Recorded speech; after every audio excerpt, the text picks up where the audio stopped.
हर्ष ने जो कहा कि हमने महफिल सजाई है, मैं आपको बताना चाहूंगा कि महफिल को वो लोग सजा रहे हैं जो हमारे वोट को बेच करके गद्दारी करके चले गए। हम लोगों ने तो आत्मचिंतन करने के लिए और मंथन करने के लिए ये बैठक बुलाई है, जिस बैठक में हम ये तय करेंगे कि इन गद्दारों को और जयचंदों को किस प्रकार जवाब देना है। पिछले विधानसभा चुनाव में हम लोगों ने एक कार्यक्रम चलाया था, एनएसयूआई द्वारा एक कार्यक्रम आयोजित किया गया था, जिस कार्यक्रम का नाम था रोजगार की खोज, जिसमें एनएसयूआई के कार्यकर्ता प्रत्येक जिला, प्रत्येक विधानसभा के कॉलेजों में जाकर के छात्रों और युवाओं से उन्हें यह जानने की कोशिश करी कि बेरोजगारी की हालत मध्य प्रदेश में क्या है, और उसमें लाखों छात्रों ने भाग लिया। ये हमने कांग्रेस पार्टी के प्रदेश कांग्रेस कार्यालय को डाटा भी सौंपा और हमने बेरोजगारी की और छात्रों की स्थिति मध्य प्रदेश में क्या है इससे अवगत कराया। सरकार बनने के बाद जो बेरोजगारी की दर मध्य प्रदेश में और केंद्र में 60% थी, उसे घटाकर 2% करने का काम कमलनाथ जी की सरकार ने किया। कमलनाथ जी द्वारा छात्रों के हित में जो काम किए गए वो किसी से छुपे हुए नहीं है। किसी से बौखलाकर लालच में आपके वोट को, छात्रों के बहुमत को, पिछले विधानसभा चुनाव में कमलनाथ जी ने कहा था कि एनएसयूआई ने बहुत अच्छा काम किया है और जीत में महत्वपूर्ण योगदान एनएसयूआई के पदाधिकारियों का भी है। एनएसयूआई छात्रों का प्रतिनिधित्व करती है।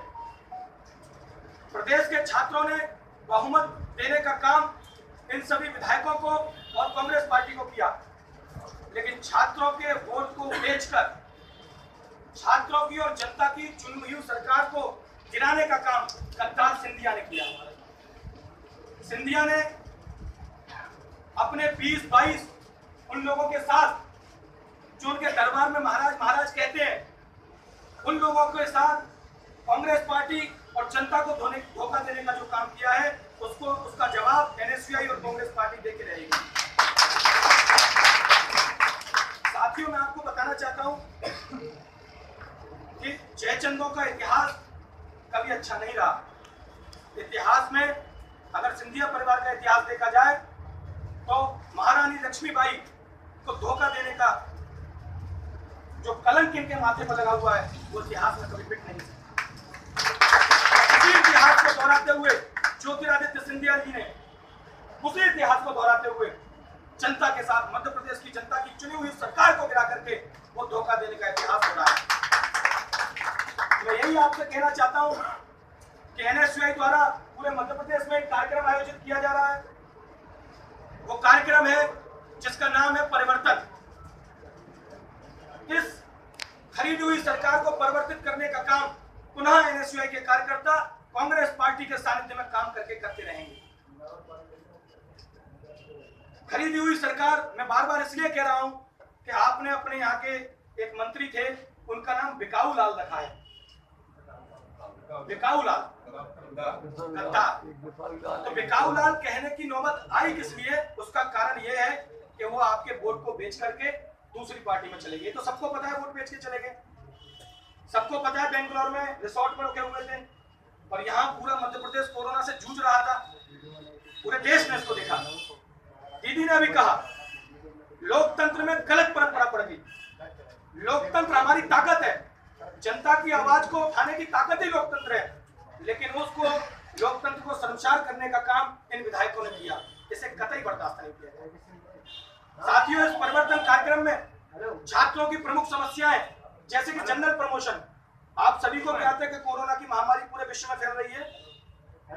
इस महामारी ने हमारे देश को भी बड़े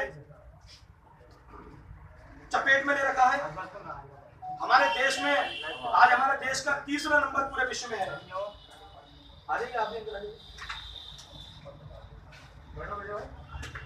देश में 3रा नंबर है। जब सरकार की एक जिम्मेदारी थी, और सरकार ही नहीं, मैं कहता हूं विपक्ष की भी एक नैतिक जिम्मेदारी होती है, क्योंकि वो समाज का प्रतिनिधित्व करता है। जब एक राजनेता की नैतिक जिम्मेदारी थी कि वो इस प्रदेश की जनता को कोरोना से बचाए, तब ये सरकार गिराने में लगी हुई है। और आज बहाना कर रहे हैं कि हम लोगों ने, सिंधिया जी का मैंने एक भाषण सुना, उसमें वो कह रहे थे कि बीजेपी के कार्यकर्ता घर घर जाकर के लोगों को राशन पहुंचा रहे थे। ये सरासर झूठ है। आप बताओ कितने बीजेपी के कार्यकर्ता गए लोगों के घरों में राशन पहुंचाने का काम किया है? सिंधिया जी आप तो खुद दिल्ली में पड़े हुए थे, सिंधिया जी आप खुद दिल्ली में अपने घर में थे और वहां से आप सरकार गिराने का काम कर रहे थे। ऐसे पलटू राम मैंने देखे ही नहीं कि आप एकदम कल तक कहते थे मेरे कांग्रेस के साथी, मेरे कांग्रेस के कार्यकर्ता, आज आप वहीं जिनको रोज गालियां बकते थे शिवराज सिंह चौहान जी, आज आप लोग वो भाई हो गए।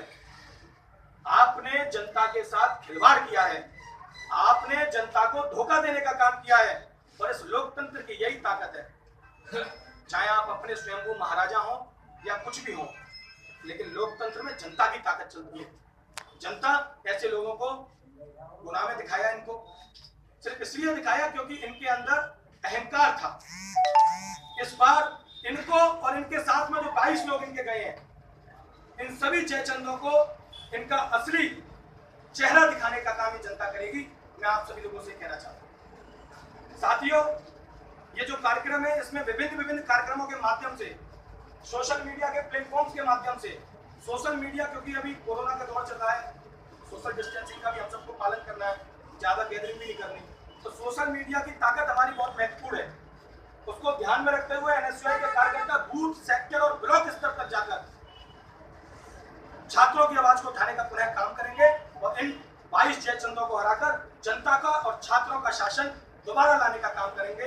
बस मैं यही कहना चाहता हूं साथियों, हमारे परिवर्तन कार्यक्रम का जो नारा है वो है मध्य प्रदेश का छात्र कांग्रेस के साथ नहीं सहेगा विश्वासघात। इस नारे के साथ एनएसयूआई का एक कार्यकर्ता परिवर्तन कार्यक्रम को जनता तक, बूथ स्तर तक, छात्रों तक पहुंचाने का काम करेगा। जय हिंद, जय भारत, जय एनएसयूआई, जय